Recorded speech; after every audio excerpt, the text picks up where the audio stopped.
Olá, tudo bem? Hoje nós vamos resolver uma questão de biologia da segunda fase do vestibular da Universidade Federal do Paraná.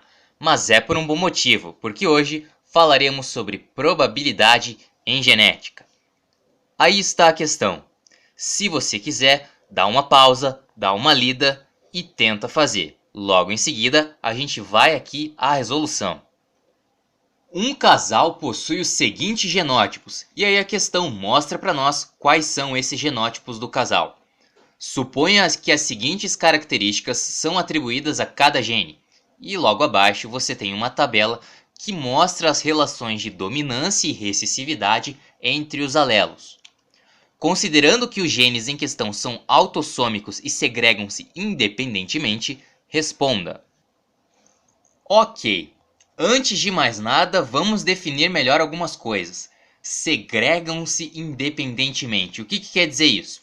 Quer dizer que lá no núcleo da minha célula eu vou ter os pares de cromossomos homólogos e cada par de alelos, ou seja, os alelos que definem a característica do cabelo, vão estar em um par de cromossomos homólogos. Ao passo que os alelos que definem a presença ou não presença de bico de viúva vão estar em outro par de cromossomos homólogos. Ou seja, essas características aí de lóbulo da orelha, de cabelo crespo, de presença ou não de bico de viúva, estão em cromossomos diferentes, portanto segregam-se independentemente.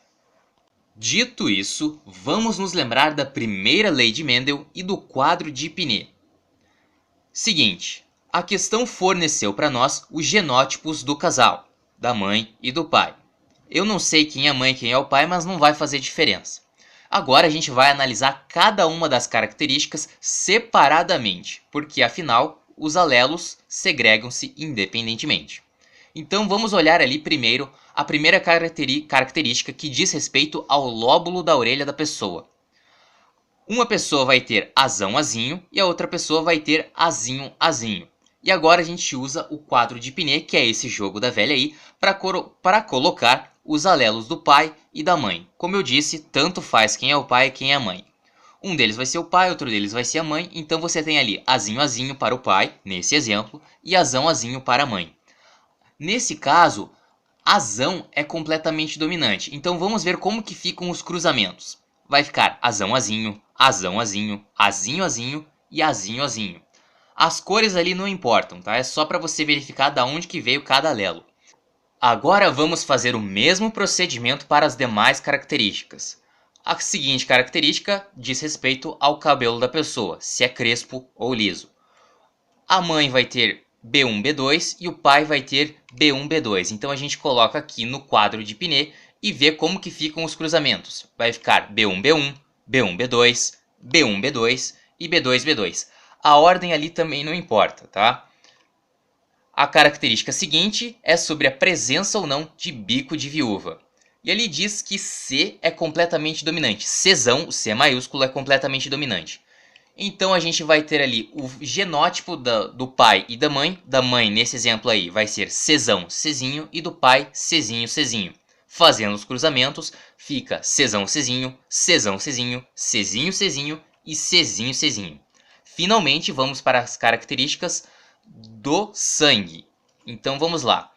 O genótipo da mãe é Izão A, Izinho, e o do pai é Izão B, Izinho. Fazendo o cruzamento, fica Izão A, Izão B, Izão A, Izinho, Izão B, Izinho, Izinho, Izinho.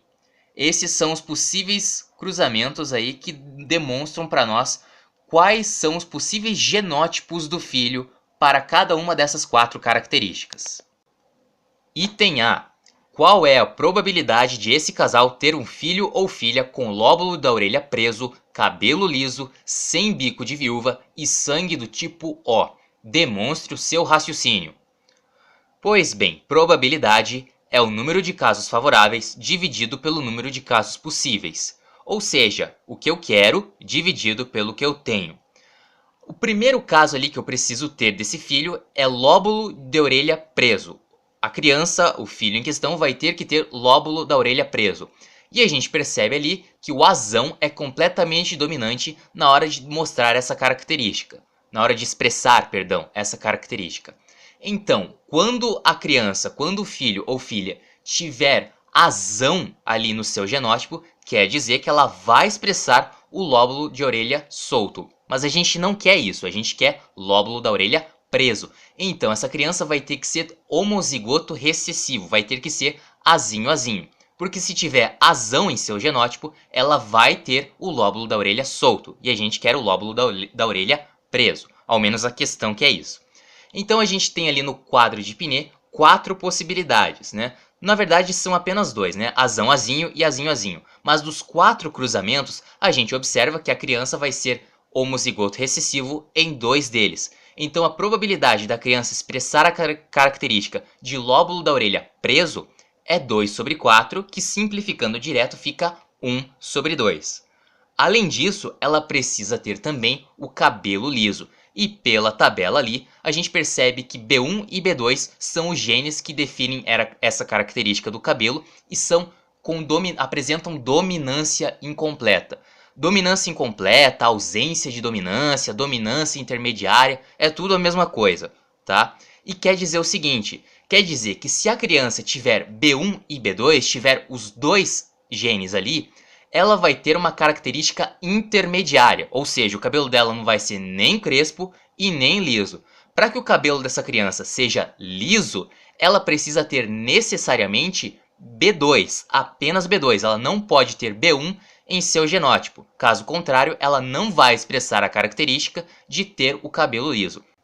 Então, no quadro de Binet ali, a gente viu que dos 4 cruzamentos, em apenas essa criança, filho desses pais aí, vai ter B2, certo? Ou apenas um desses 4 casos aí, ela vai ter o cabelo liso, que é o que a gente quer. Logo, a probabilidade dela ter o cabelo liso é 1/4. Eu estou multiplicando as probabilidades porque eu quero ambas as coisas. Eu não quero que a criança tenha lóbulo da orelha preso ou cabelo liso. Eu quero que ela tenha uma coisa e outra e outra. Portanto, eu estou multiplicando as probabilidades. Eu quero que tudo aconteça. Agora a característica seguinte diz respeito à presença de bico de viúva.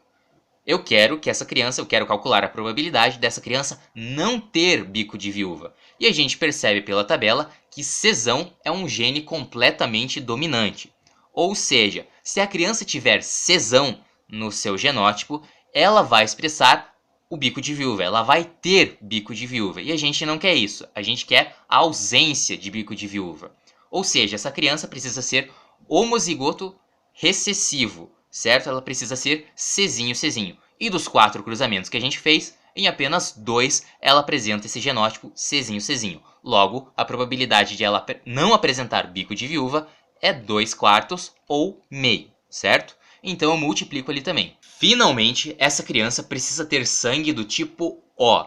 Como a gente percebe pela tabela, isão A e isão B são genes codominantes. Ou seja, se a criança tiver em seu genótipo isão A e isão B, ela vai expressar as duas características, ou seja, a membrana plasmática da hemácia da criança vai apresentar ambas as proteínas, certo? Tanto da isão A quanto do isão B, vai apresentar ambos os antígenos, certo? Então, como eu quero que ela tenha sangue do tipo O, lembrando que isão A e isão B são ambos dominantes em relação a izinho, ela precisa ter o genótipo izinho, para que não apresente nenhum gene dominante em seu genótipo. Como a gente percebe ali que a ausência do antígeno é caracterizada apenas por izinho, a gente observa no quadro de Pinet que a gente montou anteriormente que dos 4 cruzamentos possíveis, apenas um deles forneceu para nós izinho. Ou seja, a probabilidade dessa criança ter sangue do tipo O é 1/4. Multiplicando todo mundo ali, que é a probabilidade que eu preciso encontrar, 1 meio vezes 1/4 vezes 1 meio vezes 1/4, multiplicamos todo mundo que está em cima, 1 vezes 1 vezes 1 vezes 1, 1, e embaixo, 2 vezes 4 vezes 2 vezes 4, 64. Por fim, a probabilidade dessa criança ter todas essas características que o item nos exigiu é 1 sobre 64º. Agora, o raciocínio é praticamente o mesmo. Qual é a probabilidade desse casal ter um filho com lóbulo da orelha preso, cabelo crespo, com bico de viúva e qualquer tipo de sangue? Vamos lá. Lóbulo da orelha preso. Como a gente viu anteriormente, azão é completamente dominante e eu quero lóbulo da orelha preso. Ou seja, eu preciso que essa criança seja homozigoto recessivo, apresente azinho, porque de acordo com a tabela, o gene recessivo, azinho, que define a característica de orelha presa, que é o lóbulo, perdão, da orelha presa, que é o que a gente precisa encontrar. A probabilidade, portanto, vai ser 2/4, ou seja, 1/2. Dos 4 casos ali apresentados no quadro de Binet, 2 deles apresentam característica de lóbulo da orelha preso. Em seguida, cabelo crespo. Como a gente viu que B1 e B2 são codominantes, para que a pessoa tenha cabelo crespo, ela precisa ter apenas em seu genótipo B1. Apenas B1. Com isso, a gente percebe que dos 4 casos ali, ela vai apresentar B1 em apenas um deles. Ou seja, a probabilidade dela apresentar cabelo crespo é 1/4. E eu estou multiplicando pelo mesmo motivo do item A. Agora, a próxima característica fala sobre presença de bico de viúva. Para que essa pessoa tenha bico de viúva, ela precisa ter o alelo cesão, porque o cesão é completamente dominante. Tendo o cesão em seu genótipo, essa criança vai expressar a característica de bico de viúva. Dos 4 casos que a gente calculou no quadro de Binet, o cesão apareceu em 2 deles. Ou seja, a probabilidade dessa criança ter bico de viúva é 2/4, também conhecido como 1/2. E eu multiplico pelos mesmos motivos, certo? Quando a criança for ali heterozigótica, a gente vai ter essa característica sendo expressada. Finalmente, qualquer tipo de sangue. De novo, qualquer tipo de sangue. Quer dizer que tanto faz o sangue. A partir do momento em que essa criança nascer, ela com certeza vai ter um tipo de sangue. Então, a probabilidade de ela ter sangue é 100%, certo? Então, isso não vai fazer diferença nenhuma aqui para os nossos cálculos. Ou seja, a probabilidade de a gente conseguir todas essas características aí na criança é 1/2 vezes 1/4 vezes 1/2, que dá 1/16, 1/16avo. Item C. Qual é a probabilidade desse casal ter um filho com lóbulo de orelha solto, cabelo liso, sem bico de viúva e sangue do tipo AB? O mesmo esquema. Primeira característica, lóbulo da orelha solto. Como a gente quer lóbulo de orelha solto, a gente precisa que a criança tenha azão, que é o gene dominante. Olhando no quadro de Binet, dos 4 casos, azão aparece em 2 deles. Então a probabilidade da criança ter orelha solta, lóbulo da orelha solta, é 2/4, ou seja, 1/2.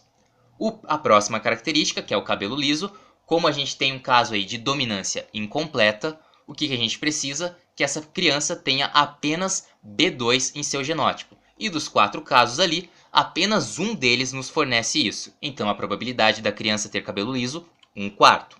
E eu estou multiplicando todo mundo pelos mesmos motivos dos itens anteriores. Terceira característica, sem bico de viúva. A ausência de bico de viúva acontece quando a criança é homozigótica recessiva, ou seja, Czinho. Dos 4 casos ali do quadro de Binet, em 2 deles a criança foi Czinho. Então a chance dela não ter bico de viúva é 1/2. Finalmente, sangue do tipo AB, como estamos falando de um caso de codominância, certo? Isão A e Isão B são genes codominantes. Para que a pessoa expresse o sangue do tipo AB, ela precisa ter os 2 genes, certo? Ela precisa ter tanto o Isão A quanto o Isão B. E ali no quadro de Binet, dos 4 casos, em apenas um ela tem Isão A e Isão B em seu genótipo. Portanto, a probabilidade dela ter sangue do tipo AB, nessas condições, é 1/4.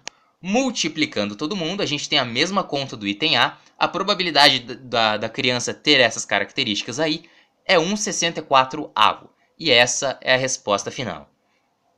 Ufa! Finalmente terminamos. Essa foi a questão de probabilidade em genética que caiu na segunda fase da Federal. Espero que você tenha entendido, espero que você tenha gostado. Muito obrigado por assistir ao vídeo, um grande abraço e até a próxima!